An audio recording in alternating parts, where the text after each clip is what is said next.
Hola chicos, vamos a ver en esta oportunidad la teoría del poder de Niklas Luhmann. Es un autor sistémico, pero también desarrolla una teoría del poder complementaria a su teoría de los sistemas. Luhmann, a diferencia de David Histon, va a considerar que los sistemas sociales, en sentido genérico, no están conformados por interacciones entre personas, sino simplemente entre comunicaciones. Esto va a hacer que los sistemas sociales, en sentido genérico, el sistema político, el sistema económico, el sistema social, se actualicen permanentemente por medio de comunicaciones. ¿Vieron cuando ustedes van al Google y aprietan actualizar? Que todo lo que está en un determinado sitio web, cuando ustedes aprietan actualizar la página web, se carga toda la nueva información y ahí se actualiza el estado de situación de una determinada página web o una red social o lo que fuese. Bueno, con los sistemas sociales pasa lo mismo. Se están actualizando y se están reconstruyendo permanentemente por medio de cientos de miles de comunicaciones. Naturalmente cada sistema tiene comunicaciones propias. El sistema económico tiene comunicaciones de una naturaleza específica, el sistema político tiene otro tipo de comunicaciones, pero acá la cuestión es que toda comunicación genera otras comunicaciones y se van formando cadenas que hacen que se actualicen los sistemas sociales prácticamente a esta altura de la evolución social en tiempo real. Yo les diría que el sistema que más rápido se actualiza en función de sus comunicaciones es el sistema económico, y dentro de la especialización sistémica del sistema económico, el sistema financiero.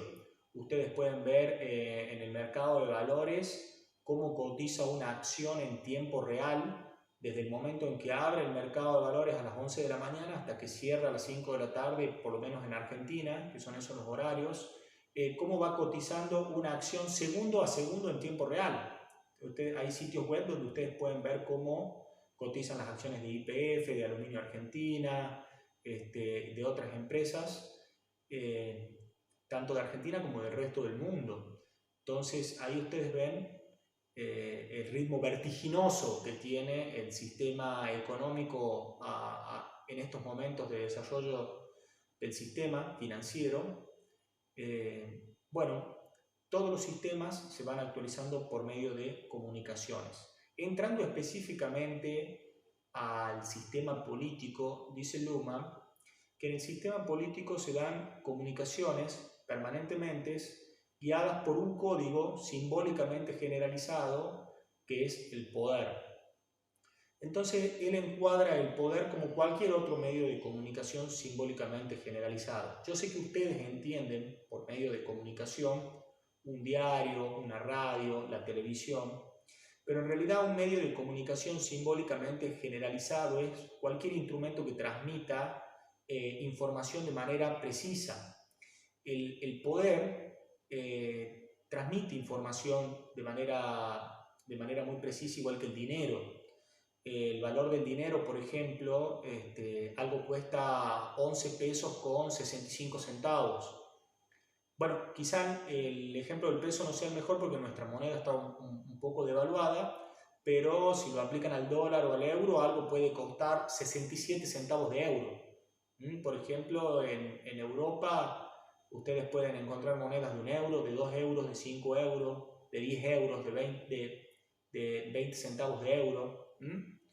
Entonces, de 1 centavo de euro, de 2 centavos de euro, de 5 centavos de euro, que no sería de aplicación en la Argentina porque nuestra moneda está un poco devaluada y no tendría mucho sentido. Pero el dinero es un medio de comunicación simbólicamente generalizado que comunica valor de cambio. Obviamente en monedas más fuertes es más milimétrico, en monedas menos fuertes no es tan milimétrico, es más del redondeo, ¿no es cierto? En Argentina algo sale 85 pesos, 90 pesos, ya no hay billetes de 2. En los países donde la moneda es un poco más fuerte, como Estados Unidos o la eurozona, ustedes pueden encontrar objetos de valor de 61 centavos, o 59 centavos, o 99 centavos reales, de euro o de dólar. Entonces, son medios de comunicación simbólicamente generalizados. ¿Qué es lo que dice Niklas Luhmann respecto del poder? Él dice lo siguiente, y acá entramos de lleno en la teoría del poder. Él dice que la comunicación, el poder es una comunicación común guiada por un código. Es una comunicación común guiada por un código. La comunicación verbal, esta que estamos teniendo nosotros, la comunicación escrita, puede transmitir la selectividad de una persona a otra persona y que haya un entendimiento intersubjetivo. Hasta ahí está todo bien. ¿Cuál es el problema? Que no hay nada en la comunicación semántica, en la comunicación verbal o escrita, que garantice que mi criterio de selectividad sea cumplido por la otra parte. Cuando Luhmann habla de selectividad, mi selectividad comunicada a otra persona, a lo que hace referencia es a mi criterio de jerarquización de lo que se debe hacer, una determinada orden, un determinado curso de acción que yo elijo y que le transmito a otra persona para que lo ponga en marcha. Sería una relación de poder común. Ahora bien, mi criterio de selectividad, Luhmann habla de selectividad en sentido genérico. Es decir, toda mi selección de alternativas para transmitirte o toda mi jerarquización de opciones que yo te transmito a vos están perfectamente cubiertas por medio de mecanismos normales del lenguaje. Yo te doy una orden y vos la entendés como mi subordinado. Supongamos una relación de asimetría de poder. Sujeto A, sujeto B. Él, por una cuestión de terminología, usa los conceptos de alter y ego.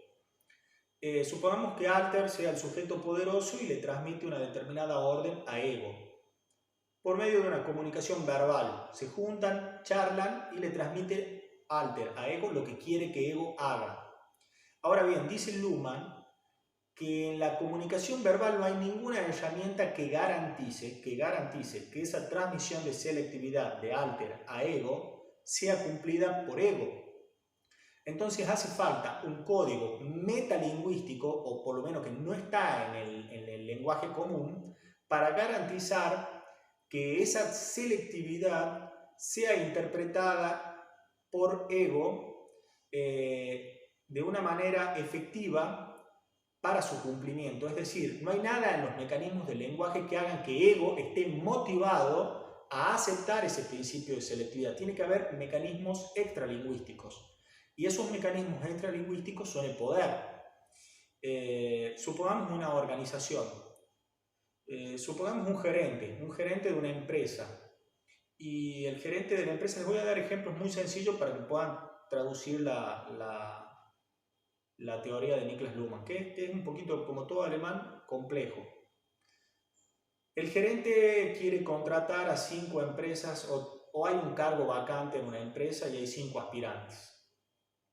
Entonces, el gerente va a dialogar con los aspirantes y los aspirantes todo el tiempo van a estar guiando su proceso de comunicación intersubjetiva en función de la estructura de motivación que no es lingüística, sino extralingüística, que es el cargo al que quieren aspirar. Les voy a dar otro ejemplo, mucho más sencillo.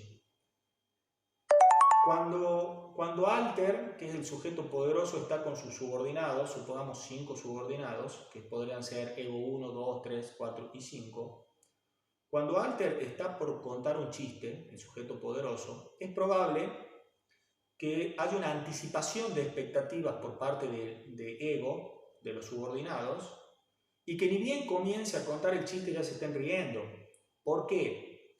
No porque haya algo en el chiste que garantice que sea tan bueno como para que se empiecen a reír desde el momento inicial en el que lo empieza a contar, sino porque hay un código de poder que está operativo ahí, en el medio del lenguaje del chiste, que es tratar de cumplir con las expectativas del sujeto poderoso. ¿Me explico? Entonces, ahí lo que va a haber es una anticipación del criterio de selectividad de ego respecto de la propuesta de Alter, que es que el chiste por lo menos cause gracia.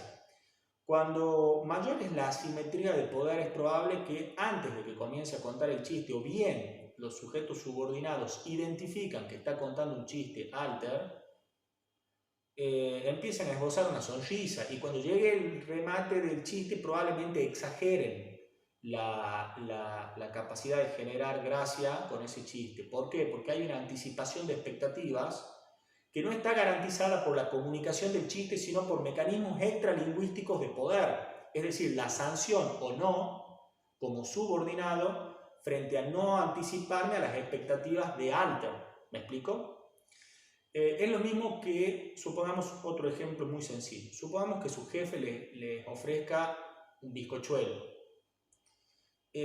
¿Ustedes qué van a decir? Van a decir, sí, quiero el bizcochuelo, ¿no? En principio de selectividad, que sí, no, sí, acepto el bizcochuelo. Y una vez que su jefe le pregunte qué tal está el bizcochuelo, lo más probable es que respondan que es riquísimo.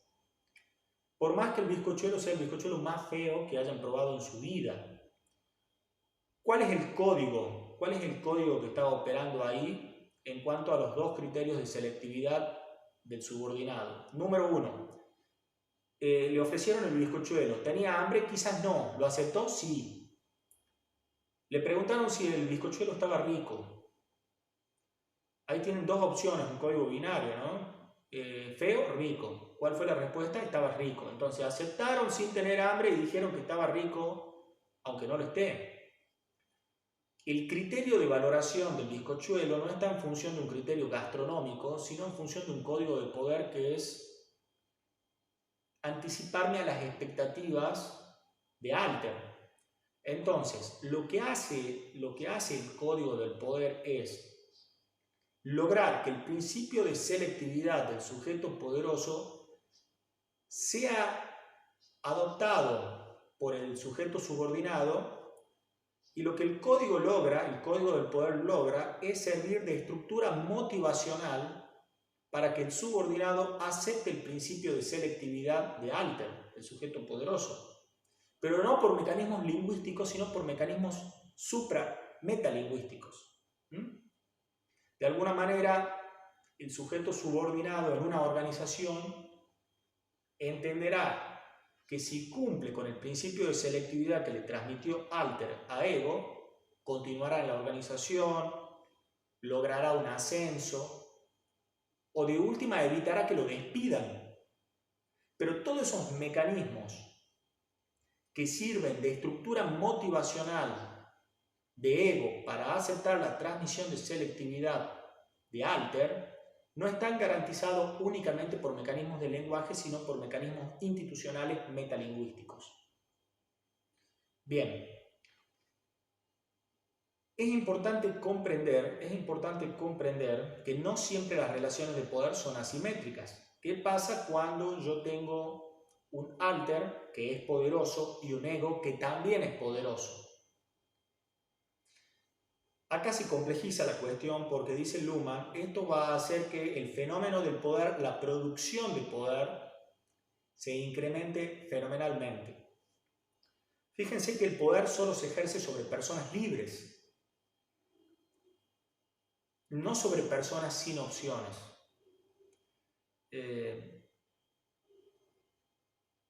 Esto es muy importante de diferenciar, ¿no? Muchas veces en los gabinetes, uno que tiene ya una trayectoria política en organizaciones políticas, en los gabinetes uno ve cómo el poder se ejerce muchas veces sobre personas con necesidades económicas. Entonces hay una aceptación casi lineal del proceso de selectividad de Alter sobre Ego, ¿no? Eso no es tanto el ejercicio del poder como la administración de las necesidades de tus subordinados. En ese sentido no habría tanto poder como una relación asimétrica de causalidad común, no poder en el sentido de Niklas Luhmann. Cuando yo tengo un Alter poderoso y un Ego poderoso, el principio de selectividad de Alter, comunicado a Ego por una comunicación común, puede no ser aceptado por Ego. ¿Por qué? Porque cuando yo tengo dos sujetos poderosos que entran en comunicación porque hay intereses en común o intereses contrapuestos, tanto alter como ego tienen muchas posibilidades de acción. Entonces el nivel de contingencia de esa relación es muy elevado. ¿Por qué el nivel de contingencia es muy elevado? Porque la cantidad de posibilidades que tiene alter como ego son muy elevadas. Entonces hay un nivel de incertidumbre entre qué puede hacer alter respecto de ego y hay un nivel de incertidumbre en ego respecto a qué puede hacer ego respecto de alter. Es decir, ambas partes tienen incertidumbre respecto de las otras partes. ¿Por qué? Porque ambas partes tienen muchas alternativas de posibilidades. Entonces se entablan procesos de producción de poder que generan el poder como fenómeno independiente. Se produce en mayor medida cuando yo tengo dos partes con muchas alternativas entre ellas. Entonces, ¿qué es lo que hace el poder? De alguna manera reduce la complejidad, dice Niklas Luhmann. ¿Por qué? Porque iniciar un proceso de relaciones de poder entre un alter poderoso y un ego poderoso va a hacer que alter transmita un principio de selectividad a ego, y ego, en función de esa primera comunicación de criterios de selectividad, tendrá tres opciones: rechazar, aceptar o anticiparse.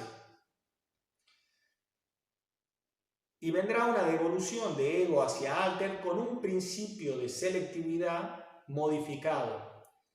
Y en esa interacción entre principios de selectividad comunicados entre alter y ego se irá reduciendo los niveles de complejidad hasta que las alternativas de alter y de ego queden limitadas a un número de alternativas mucho más posibles.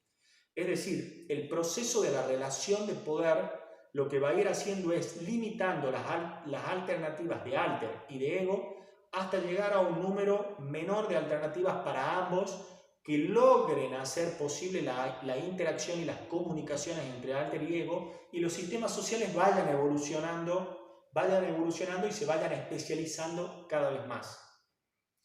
Dice Luhmann que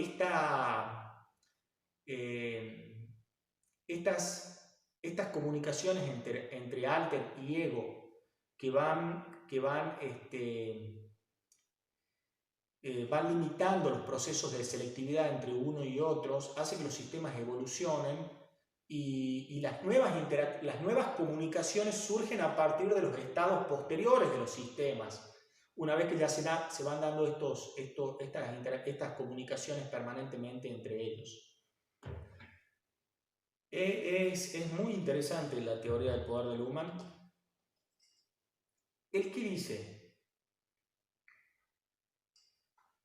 Hasta ahora, la teoría del poder, fundamentalmente la teoría weberiana del poder, había analizado el poder de una manera muy sencilla y muy causal. ¿Qué decía Weber? Poder es la capacidad de A de influir en la capacidad de A de influir en la conducta de B, o de modificar la conducta de B, algo muy lineal. ¿Qué es lo que no tiene en cuenta la definición clásica de poder del sujeto A que modifica la conducta de B? Las posibilidades múltiples de B de condicionar también a A.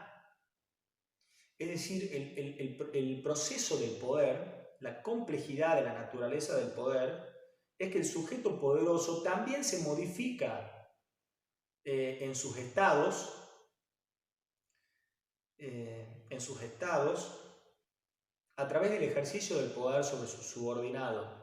No es que el sujeto poderoso no modifica sus estados al ejercer el poder. Permanentemente él mismo se está modificando en función de cuánto anticipa, acepta o rechaza el sujeto subordinado o el sujeto con el que negocia, supongamos un caso de simetría de poder, respecto de este juego. Niklas Luhmann no habla de juego, habla de actualización de los estados de los sistemas, pero se da un juego de relaciones de poder que tiene múltiples opciones.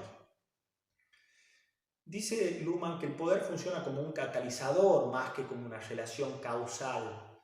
Un catalizador es un elemento químico que puede acelerar o retardar un proceso químico sin modificarse él mismo en el proceso de catálisis. Entonces el poder, más que como una relación de causalidad, de causa-efecto, funciona como un catalizador, puede retardar procesos políticos o los puede acelerar. En función de todo esto que vengo diciendo, ¿no? No es tan lineal, no es tan lineal. Puede acelerar procesos o retardarlos. Otra cuestión importante es que el verdadero ejercicio del poder, es decir, el uso más eficiente del poder organizacional, es cuando yo logro que mi criterio de selectividad, supongamos mi orden, esté apalancada sobre la voluntad de ego. No que ego interprete mi criterio de selectividad como una orden, sino que logre anticiparse a mi criterio de selectividad y actúe en función de mi criterio de selectividad sin que yo se lo haya dicho. Es decir, hay una eficiencia en el código del poder tan grande de que Alter no tiene ni siquiera que emitir la orden para que Ego anticipe ese criterio de selectividad y devuelva a Alter un conjunto de acciones que estaba perfectamente alineado con su estructura de expectativas. El poder es un gran economizador institucional. Es un gran economizador institucional. Si no hubiera poder como código metalingüístico, todo el tiempo tendría que haber explicaciones sobre lo que hay que hacer. Nadie se anticiparía nada. Entonces tiene que haber alguna estructura motivacional que haga que Ego se anticipe a las expectativas de Alter y el sistema sea sumamente eficiente. Obviamente esa estructura motivacional podrá ser un ascenso, un aumento de sueldo. Siempre el código del poder, sobre todo en los sistemas capitalistas, está en función del código del dinero. Aunque no siempre, puede haber prestigio, estatus y demás que no tienen tanto que ver con el dinero, pero por lo general el código del poder en los sistemas capitalistas está funcionando, está vinculado al código del dinero, que actúa a su vez como estructura motivacional para la anticipación de expectativas entre el sujeto Alter y Ego. Dice Niklas Luhmann, que el poder no se debe confundir con la coerción, porque si yo te apunto con una pistola en la cabeza para que vos hagas algo, ahí no hay ninguna estructura de motivación que haga que la persona subordinada a la que le están apuntando con una pistola en la cabeza tome mi criterio de selectividad en función de algún código que responda a su estructura motivacional. Ahí lo que hay es coacción lisa y llanamente. Es decir, no hay ninguna aceptación de un criterio de selectividad por parte de la persona amenazada. Ahí lo que hay es coacción directa. No hay una estructura motivacional que haga que la persona amenazada cumpla una determinada acción. Lo que hay es un castigo inminente entre la vida y la muerte, una opción binaria, vida o muerte, que sí, podría ser en última instancia una estructura motivacional, pero absolutamente forzada. El poder como mecanismo efectivo y eficiente para lograr determinadas acciones que actualicen el sistema social o el sistema político en el sentido en el que a mí me interesa que se actualice y vayan desarrollándose estados posteriores, tiene que ver con mecanismos muchísimo más sutiles que actúen como estructura motivacional y que no me obliguen a mí a estar permanentemente ordenando los criterios de selectividad y explicándolos y demás. Bien, por último, otro tips para analizar la teoría de los sistemas de Luhmann es que a medida que los sistemas sociales van evolucionando, van desarrollando códigos específicos de comunicación en los determinados subsistemas que se van haciendo cada vez más técnicos y especializados. Les doy un ejemplo que les daba antes. El sistema económico debe ser hoy el sistema que mayor grado de especialización ha logrado en términos de sistemas sociales. Ustedes tienen de un lado el capital productivo con sus códigos específicos y el capital financiero. incluso hay luchas entre el capital productivo y el capital financiero, pero dentro del sistema económico, ustedes tienen el sistema productivo con sus códigos de comunicación específicos y el sistema financiero. Y el sistema financiero ha desarrollado códigos de comunicación tan sofisticados y tan especializados que requieren un grado muy avanzado de estudio para poder comprenderlos, pero solo por citarles algunos ejemplos de códigos de comunicación del sistema financiero. Obviamente que el código binario es rentabilidad, no rentabilidad. Ese es el mundo que rige el sistema financiero. Pero los instrumentos que están en función del código de la rentabilidad financiera son extraordinariamente múltiples y sofisticados. Acciones de renta variable, acciones de renta fija como los bonos, mercados a futuros de divisa, de granos, mercado a futuro de acciones comunes, el mercado Nasdaq, el mercado, eh, el mercado Forex Exchange, el mercado Forex de divisas. Hay bolsas de comercio únicamente de granos, como la bolsa de Chicago, por ejemplo, las bolsas de valores donde cotizan las fintech, las empresas tecnológicas. Es decir, un grado de especialización increíble, ¿sí? Uno de los grandes logros de la humanidad en cuanto a sofisticación del desarrollo del sistema. Obviamente esto no siempre tiene efectos positivos. Ustedes saben que los sistemas financieros muchas veces tienen colapsos, como en el año 2008 con los CDO que crearon los bancos norteamericanos con las hipotecas subprime, las hipotecas norteamericanas que fue generando